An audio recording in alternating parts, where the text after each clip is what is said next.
বন্ধুরা, রোহিত শর্মার চোখ ড্রেসিং রুমের টিভি স্ক্রিনে স্থির ছিল। শেষ ওভারগুলোর প্রতিটি বলের সঙ্গে সঙ্গে শ্বাস যেন আটকে আসছিল। নিউজিল্যান্ডের বিরুদ্ধে প্রথম ওয়ানডে ম্যাচ তখন পৌঁছে গিয়েছিল তার সবচেয়ে নাজুক মুহূর্তে, কিন্তু শেষ পর্যন্ত শেষ উইকেট পড়তেই 4 উইকেটে ম্যাচ জিতে নেয় ভারত। মাঠে তখন উৎসবের আবহ, কিন্তু ম্যাচ শেষ হতেই গল্প নিল এক নতুন মোড়। এই জয়ের পর শুধু স্কোর বা পারফরম্যান্স নয়, ভারতীয় ক্রিকেটের একাধিক দিগ্গজ সরাসরি বিসিসিআই এর কাছে এক বড় দাবি তুলে ধরেন। মহেন্দ্র সিং ধোনি, সচিন তেন্ডুলকর এবং বীরেন্দ্র সেহওয়াগ এক সুরে যে আবেদন করেন তা গোটা ক্রিকেট দুনিয়াকেই চমকে দেয়। দিগ্গজদের মতে, যেভাবে রোহিত শর্মা ও বিরাট কোহলি চাপের মধ্যে দলকে সামলে নিয়েছেন, সেই অভিজ্ঞতাই ভারতের সবচেয়ে বড় শক্তি। ম্যাচে ভারতের জয়ের ভিত গড়ে দিয়েছিল টপ অর্ডার। কঠিন পরিস্থিতিতে রোহিত শর্মা ও বিরাট কোহলি ইনিংস ধরে রাখেন এবং রান রেট নিয়ন্ত্রণে রাখেন। নিউজিল্যান্ডের পক্ষ থেকে জোরালো লড়াই হলেও চাপের মুখে ভারতই ভালো সিদ্ধান্ত নিতে পেরেছে। ম্যাচের পর সবচেয়ে বেশি আলোচনা হয় ধোনির বক্তব্য নিয়ে। তিনি স্পষ্ট করে বলেন, বড় ম্যাচ শুধুমাত্র তরুণদের উদ্দীপনায় নয়, বরং অভিজ্ঞতা ও সংযমের মাধ্যমেই জেতা যায়। সেই কারণেই দিগ্গজদের এই দাবি এখন সোশ্যাল মিডিয়া থেকে শুরু করে ক্রিকেট বোর্ড পর্যন্ত প্রতিধ্বনিত হচ্ছে। এই ভিডিওতে আমরা আপনাদের জানাবো দিগ্গজরা বিসিসিআই এর কাছে ঠিক কী দাবি করেছেন, ধোনি কী বিশেষ কথা বলেছেন এবং কিভাবে রোহিত কোহলির উপস্থিতি ভারতের জয়ের সবচেয়ে বড় কারণ হয়ে উঠেছে।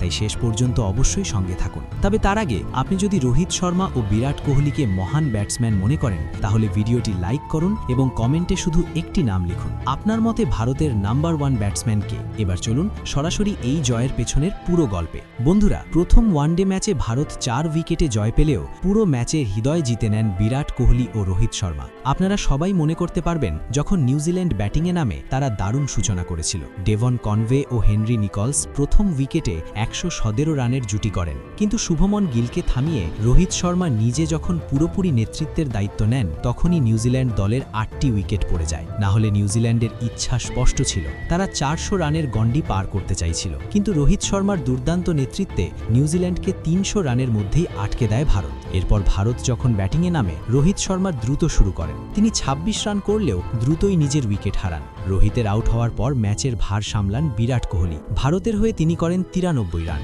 এবং জিতে নেন ম্যান অফ দ্য ম্যাচের পুরস্কার। শেষ পর্যন্ত রোহিত শর্মা ও বিরাট কোহলির দৌলতেই ভারত এই ম্যাচ 4 উইকেটে জিতে নেয়। এবার আসা যাক ভারতীয় দিগ্গজরা কি বলেছেন সেই প্রসঙ্গে। প্রথম বক্তব্যটি আসে ইরফান পাঠানের কাছ থেকে। তিনি বলেন, সত্যি যতদিন রোহিত শর্মা ও বিরাট কোহলি ভারতীয় দলে থাকবেন, আমার মনে হয় না পৃথিবীর কোনো দল আমাদের হারাতে পারবে। এই দুজন জানেন ঠিক কোন মুহূর্তে এমন কৌশল নিতে হয় যা প্রতিপক্ষ দল নিতে পারে না। এর পরের বক্তব্য আসে সুনীল গাভাস্কারের কাছ থেকে। তিনি বলেন, আজ সত্যিই মনে হচ্ছিল নিউজিল্যান্ড 400 রান করে ভারতের সামনে বিশাল লক্ষ্য রাখবে, কিন্তু রোহিত যে নেতৃত্ব দিলেন তা দেখে সত্যিই আনন্দ পেলাম। আমি মনে করি যদি এই ম্যাচে বিরাট কোহলি ভালো ব্যাটিং না করতেন, তাহলে হয়তো ম্যাচ আটকে যেত। এই দুজন থাকলে ভারতকে হারানো অসম্ভব। আমি তো মনে করি রোহিতকে আবার অধিনায়ক করা উচিত এবং বিরাট কোহলিকে ভাইস ক্যাপ্টেন। এরপর বক্তব্য দেন সচিন তেন্ডুলকর। তিনি বলেন, ভারতীয় দল যেভাবে এগিয়ে চলেছে তাতে আমার মনে হয় বিশ্বকাপের মতো বড় টুর্নামেন্টেও ভারতের সামনে কোনো দল চোখ তুলে তাকাতে পারবে না।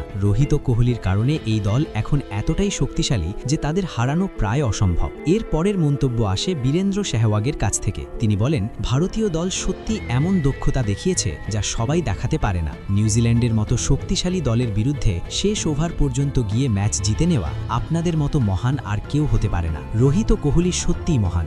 সবশেষে বক্তব্য দেন মহেন্দ্র সিং ধোনি। তিনি বলেন, আমি আগেই জানতাম নিউজিল্যান্ড যত প্রস্তুতি নিয়েই ভারতে আসুক না কেন, আমাদের দেশে এসে আমাদের হারাতে পারবে না। বিশেষ করে যতদিন রোহিত ও কোহলি দলে আছে ততদিন তো একেবারেই না। তো বন্ধুরা, এখানে সব দিগ্গজই প্রথম ওয়ানডে ম্যাচে ভারতের দুর্দান্ত পারফরমেন্স দেখে রোহিত ও কোহলির প্রশংসায় পঞ্চমুখ হয়েছেন এবং একই সঙ্গে বিসিসিআই এর কাছে দাবি তুলেছেন রোহিতকে আবার অধিনায়ক করা উচিত। এখন আপনারা কি মনে করেন, বিসিসিআই কে দিগ্গজদের এই দাবি শোনা উচিত নাকি নয়? কমেন্ট করে অবশ্যই জানাবেন।